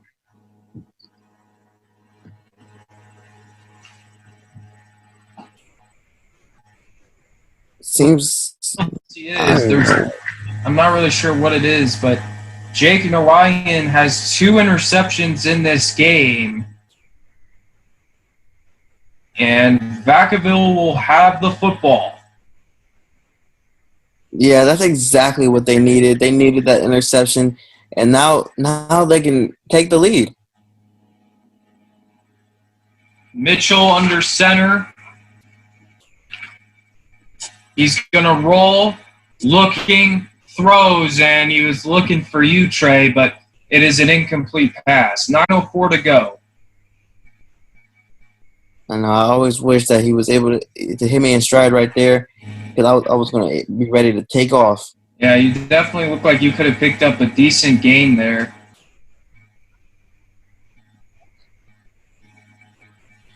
Do you have a play specifically that you remember was like, as you actually get a handoff here and able to pick up a few yards there. Do you have a play that you remember was just your favorite play of your high school or just your football career in general? I just remember in our playoff game against Monterey Trails where they were breakaway in the run, and I was able to catch them, just running as hard as I could to go catch them, and it just changed the game because if they would have scored, then they would have got the lead late in the game, and we didn't want that. So Just being, yeah. Go ahead. I was just saying, just being able to because there's been times where they would break free, and I would have to try to go catch them, and I was like, my thing is just to make sure I put all my effort into the game and just make sure they didn't get anything easy, really, because I didn't want them to have anything over us. Yeah, that is interesting, given, you do play both sides, but your favorite play came on the defensive end as a flag is called there. Did you guys end up winning that playoff game? Yeah, we beat Monterey Trails in the first playoff game, and in the second game we ran into Jesuit, which was also a crazy game because we were down in the first half 21-7, and then we come out the second half, scored 21 unanswered points, and then they scored 21 unanswered points, and they won that game, and it was just a crazy game. But that team was also just very talented with Rutherford and just so much talent on that team. And that game was weird because we couldn't even wear cleats. We had to wear soccer shoes, indoor soccer shoes to play on that field. That's how weird that game was. That is very interesting. Yeah, the whole team had to change their footwear in order to play comfortably on that field. That's crazy. So Mitchell will hand it off there. And that is Duval Jackson, who's had just a monster game today. He has been a beast for Vacaville in this game. With 7:45 to go, we get a nice look at the scoreboard there from Tom Zanino Stadium. Looks like some of the crowd went home a little as Mitchell will throw it to the sky, and I can't tell if the receiver made that catch. That looked like it was Tobin Steele. Was he in? No, okay, it's an incomplete pass. Yeah, he definitely got ahead of him. He definitely got ahead of himself right there. He wasn't able to keep his feet in bounds. I wasn't sure if he caught it or not, but he definitely was out of bounds. 7.5 to go. Mitchell under center. And it'll be a reverse handoff there to Ethan Howdyshell. And the mixed usage of the running backs for Vacaville. I mean, everyone's getting involved here between you and Dylan Warfield and Duval Jackson, Ethan Howdyshell. It reminds me of the 49ers a little bit, given how the Niners, 1 week it's Tevin Coleman, the other week it's Raheem Mostert or Matt Breida, or it's insane. I think even Jeff Wilson, I believe that's his name. Yeah, definitely. There's just a way to utilize all different kinds of running backs with speed and power and agility, and just be able to bring different elements to the offense. And the way that we were able to do that and just keep Liberty on their toes, and with the misdirection, it just made it easier. Mitchell with the misdirection again as Howdyshell has room to run, and he is in for the touchdown, and Vacaville retakes the lead.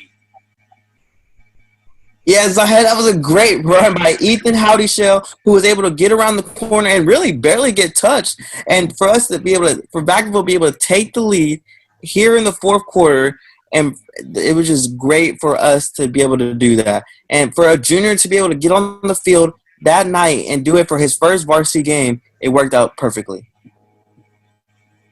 So Ethan Howdyshell gets in for his first touchdown. He gets in on the punt, and Vacaville has a chance to make it a 3-point lead. Brandon Talton on for the extra point, and there's a player that came in a little late there. and, of course, a flag. Yeah, but that touchdown was exactly what we needed. And by we, I'm saying we as in Vacaville because I played for this team.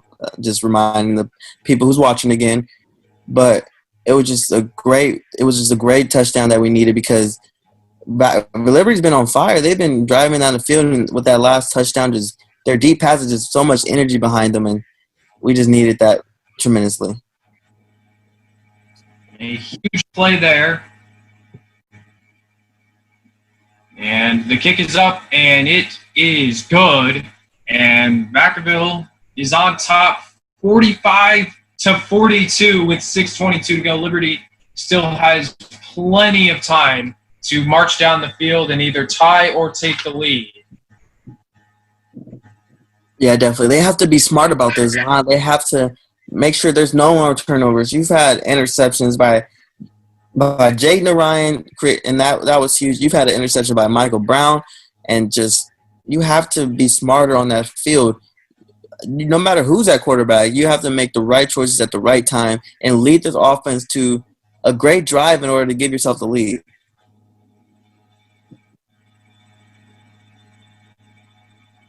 So they will kick it away, and it'll be interesting, obviously, with Liberty, using Ryan and Jay Butterfield. Who will be on the field for this possession? I would assume it's going to be Ryan Dunn, given that he is a senior, and you want that senior experience out there on the field for these crucial moments as that ball sails into the end zone. So we will see just momentarily who will come in at quarterback for Liberty. And it is Ryan Dutz. So the senior is out there to try to lead Liberty down the field to take the lead or tie the game. Yeah, exactly, Zion. You were definitely right about it. You want your senior out there. You want the one with the most experience who's probably been here before. You want him to lead his team down this field. Handoff there to, I believe, Sione Bakai, who has been very solid for Liberty.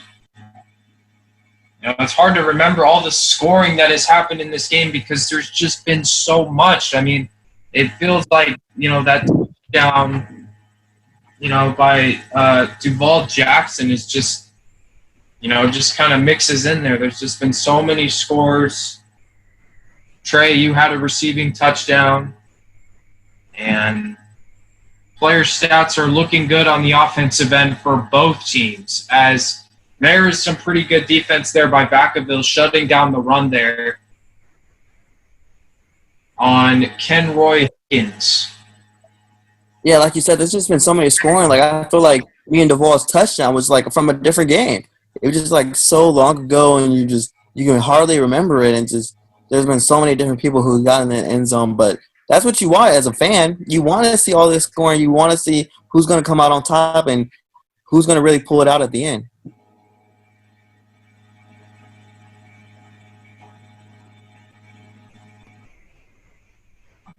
So Dutt will throw, and that ball was batted down there by Vacaville. I believe it's a fourth down if I remember correctly. And it is. They are going to punt this ball away. And given how well Vacaville has run the football, they could run this clock out. Obviously, Liberty's got to come up with the stop here. And Ryan Dutt can only watch as his attempt to try and tie or take this lead came up a little short here. But all he can do is hope for his defense to come up big. Yeah, definitely. This is the right choice. You have to punt this ball away. You have to not give Vacaville the short field. And even though they still have a good field position starting at about the 47-yard line going towards their end zone, it's just you have to be able to make a difference. You have to make a play right here if you're the Liberty defense because you need all the time you can have. You have 2 timeouts. You've already used one in the third quarter, so you have 2 timeouts, and you have to slow this game down the best way you can. And for Cameron Mitchell, I highly doubt he will be throwing the football on this possession. It's going to be run heavy. That's all I can assume here. And, yep, they started off with the handoff to Devall Jackson. And Vacaville's just going to let this clock run. You do not want to give Liberty any chances. Liberty still has some timeouts to use. It'll be interesting to see when they decide to use it. Yeah, definitely. You know how fast Liberty can score, and Liberty can drive down that field with ease the way that their deep pass is working out. Hand off to Hunt, and Trey able to pick up a few yards there. And that was a good run there, getting up the field there and staying in bounds. That is definitely most important right now for Vacaville when you're trying to run out this clock, continuing to stay in bounds. Yeah, I just remember it's hard to realize that how far you are from the first down. Another handoff to Hunt, trying to break a few tackles, but Liberty is all there.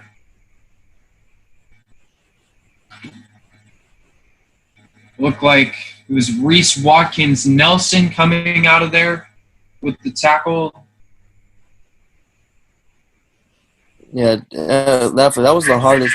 That was the thing that we needed, though. We didn't matter how many yards we got. We just knew that we had to bring that time down, at least get it to the 2-minute mark and make it as hard as possible we could on Liberty. We're approaching the 3-minute mark now.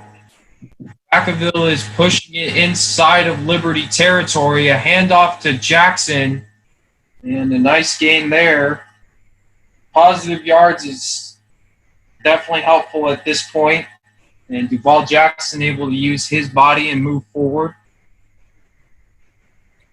And the thing about the field positions right now is Vacaville is in a position where they can go for it on fourth down because Liberty will still have to drive the entire field to get a score down. If they go for it, they still have it. It wouldn't even be a big factor. You're taking more time off the clock, and you're making it harder for them. And that is a nice and a huge play there. That was Ethan Howdy's show, and Vacaville is in the driver's seat.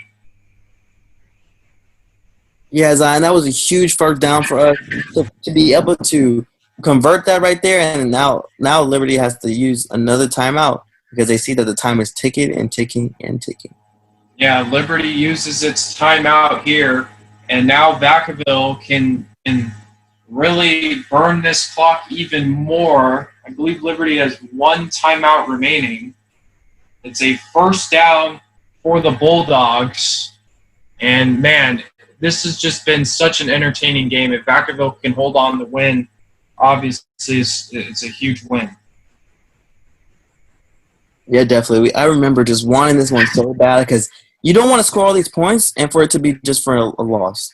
You want all these points to mean something. You want them to put a statement out that we can score, we can outscore, we can go toe-to-toe with anybody and just keep on scoring. You want to keep on scoring with your passing game, we'll keep on scoring with our running game, and we'll just keep working out that way. Yeah, it's a huge statement win, especially in week one. You know, you want to get off to a good start and really I think a week one win is just a huge confidence booster, not only for the players, but just for the students and the fans knowing, okay, you know, we can do this year. As Trey gets a handoff there and kind of somersaulted a little bit over down to, I believe, the 12-yard line.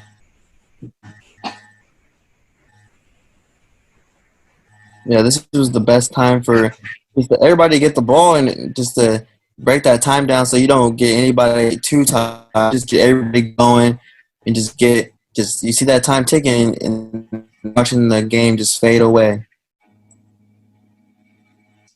Yeah, and this is now or never for Liberty to come up with the stop. It'll be a handoff to Devall Jackson, and he's tripped up. He picks up a few yards. And Vacaville obviously is not passed on this drive. they have done an excellent job of burning the clock and trying to run out the time here on this game, because we've seen how these two teams have been able to score and put up points in a matter of minutes or seconds. And you put the ball in Liberty's hands, they definitely could easily get down the field and score the game-winning touchdown. Yeah, definitely. And you see that the wide receiver cornerback battle has definitely been won by Liberty. The way that they've been able to take advantage of Vacaville's defensive backs and beat them down the field with ease is just, that's why you can't give them enough time to make big plays. You have to be able to break them down on defense and then barely give them enough breathing space when they get back on offense. So it's a 3rd down for the Bulldogs. This is a huge play, probably the biggest play of the game here. If Liberty can hold them off, they'll have another shot. If Vacaville gets the 1st down, that's likely the game. Mitchell, pressure coming and a flag, and that's going to be, from the reaction from Vacaville, an offsides there on Liberty.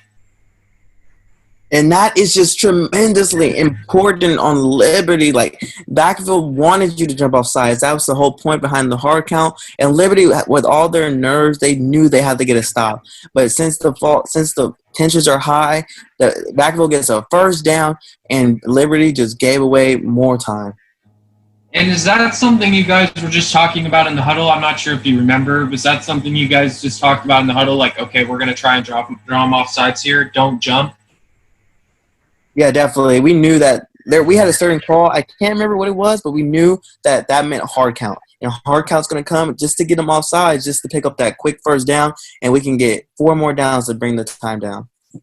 That's absolutely huge. It looked like Liberty was trying to draw, trying to get Vacaville to draw a false start, but that's not what happened. And Mitchell will take a knee. And we're not really sure where we are as far as the clock goes. Liberty is out of timeouts. So Vacaville can essentially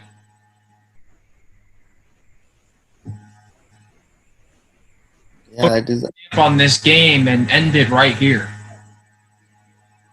Yeah, definitely. You can see the time. We don't know really what the time is right now, but we see that we're breaking the time down as much as we can. So Mitchell will take a knee, and the Bulldogs can feel it, and so can Liberty. They sense that they have lost this game.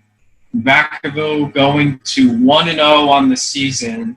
And Trey, honestly, I mean, I'm sure this win had to have felt great in the locker room after. Yeah, definitely. We knew that we wanted to come on top because we didn't, like I said earlier, we didn't want all this scoring to be for nothing. And the game's starting to come to an end when the coaches start taking their headsets off and you can relax a little bit. But so we see that we're going to call a timeout right here to try to get a different game plan together. Yeah, so Mitchell takes another knee. And honestly, Trey, where does this rank among your favorite games as a football player? Wow. This game was cool, but it's like it wasn't all that to me. It was always the Black and Blue Bowl. The Black and Blue Bowl was always so exciting because it just like after that you just felt like there's nobody can say anything to you because you just beat Wilsey Wood. So I would say my senior year Black and Blue Bowl, my sophomore year Black and Blue Bowl on JV, and just games against really just Armio and Rod would just be so fun. Yeah, I mean those games are obviously high stakes, rivalry games, and what on earth is this? That is pretty funny there by the – oh, my goodness. Santa Claus lives in Brentwood. That is pretty – oh, my gosh. I was not expecting that. That's funny. So there are 40 seconds left, and he's definitely he probably gave you guys coal on Christmas that year because he beat his team. Yeah, we had them wishing they could have won this game. Glad we came out on top. We had a little bit of a delay here. I'm not really sure what was happening here. So 44 seconds left on the clock. It's a third down, so you can't really kneel it. They're going to hand it off there to Howdy Shell, and he's got room to run, and he's going to take it in for the touchdown. And that's just – and Howdy Shell just sealed the game right there. I mean, he could have fallen down at, like, the 2-yard line and just iced it out, but I think it's his first varsity game. I think Ethan Howdy Shell wanted to get into the end zone once again. Yeah, I definitely remember this play. I remember blocking out the edge and just looking up and seeing the ankles just fall apart when he cut it back inside, and that was just the cherry on top. And you could see the emotion coming out of the Liberty player. They don't have the confidence they once had in the beginning of the fourth quarter, and just they just feel like they're ready to go back to Brentwood, where Santa Claus is. Yeah, they know that obviously this game is over. Moving on to the extra point here, and I'm not really sure what's happening. So Howdy Shell gets into the end zone, and as if we needed another touchdown. We've seen a long list today of scores in this game, and all it took, and despite you guys putting up 52 points, Mitchell, you only had one touchdown, and that was to you.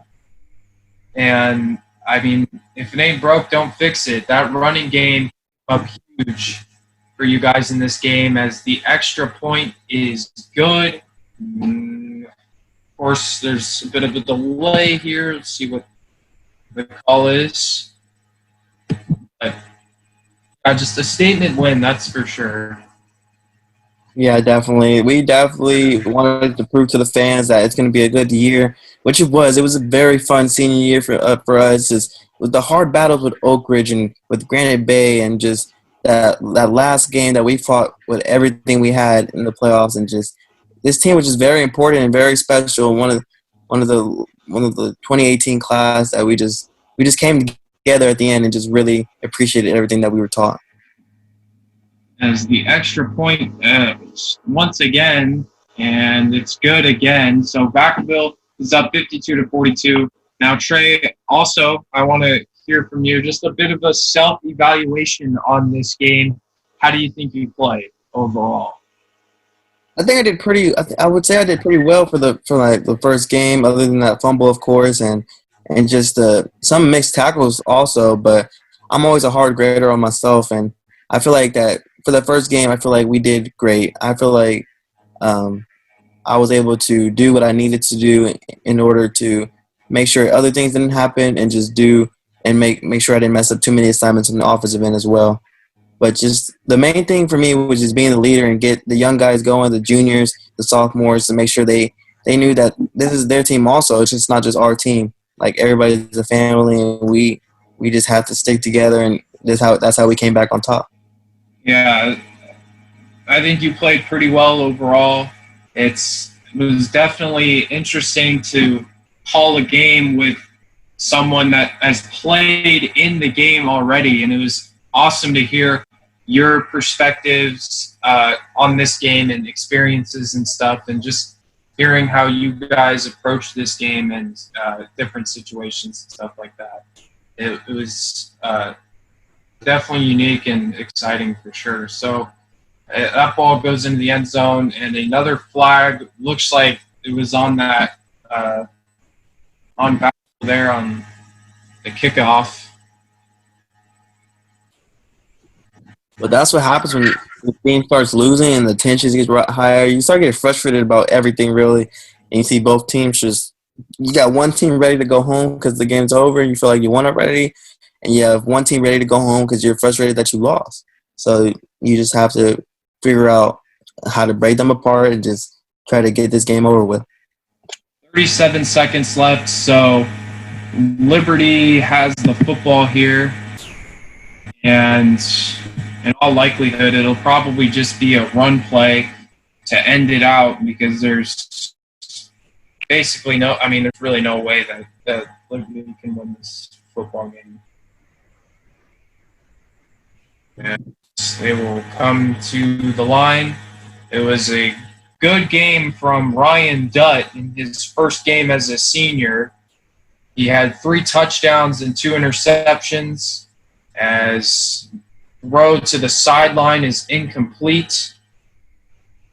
Had 279 yards in the air. And for Jay Butterfield, the sophomore at the time, went for 131 yards and a touchdown and 1 interception. I think turnovers also cost Liberty a lot in this game.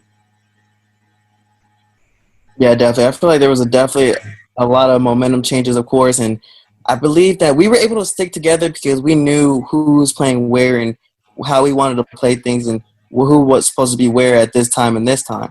But Liberty, when you have 2 different quarterbacks playing and you have to change your tempo, your time, and you have to change how you want to run this route or how you're going to take a handoff from this person and this person. So once they figure out that chemistry, it shows why they were able to be successful towards the end of this season. Because once you can't just do 2 quarterbacks all year long, you have to figure out which one you want. And once they did, they were able to be very successful. Yeah, it's definitely interesting. I think it's, I feel like it would be a little hard to get used to having 2 different quarterbacks. And, Cameron Mitchell today, he did his part, wasn't putting his team out of the game, just doing his job. That's from what I've noticed in this game. And, man, this has been quite a long final minute, as the game probably should have been over already if Ethan Howdy-Shell just fell down. He got his. I honestly don't blame him, So they're going to just try and get a big play here, some stat padding there, and there's a good way as that baby is ready to go home as Adric Lamar makes the reception there. So the clock will wind down. This is kind of a fun rainbow right there. Camera shot. He's like, I'm being filmed right now? Am I on TV? And he's trying to get the camera to follow him. That's hilarious. I wonder if that kid ever found out that he was on YouTube. They called timeout. That's crazy. You feel like the game was kind of over, but they want to fight no matter what. They feel like the game's not over until the clock hits 000. Yeah, that's interesting.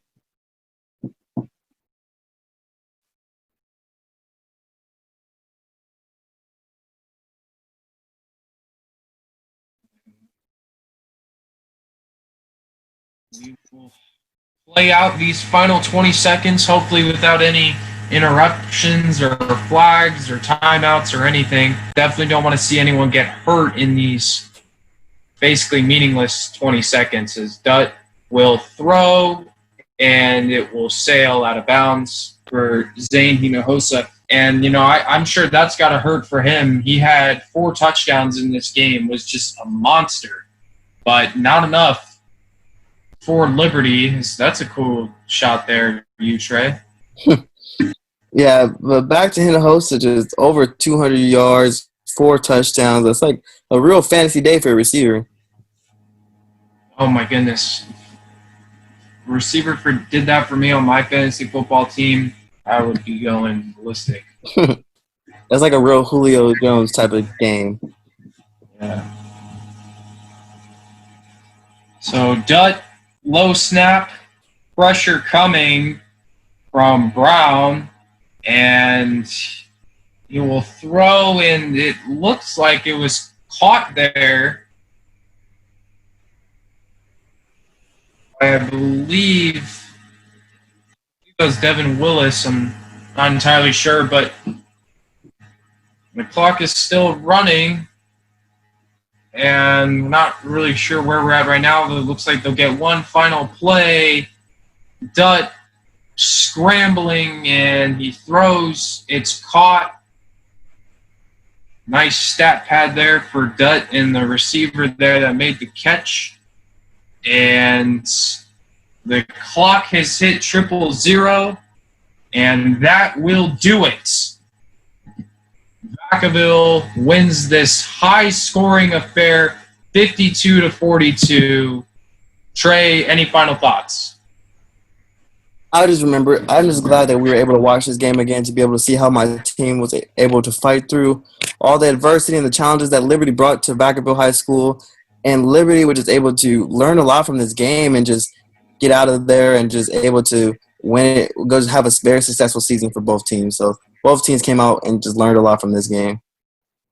So for Trey Hunt, I'm Zion Trammell. Thanks for tuning in to the Solano College Sports Network, and we'll see you next time.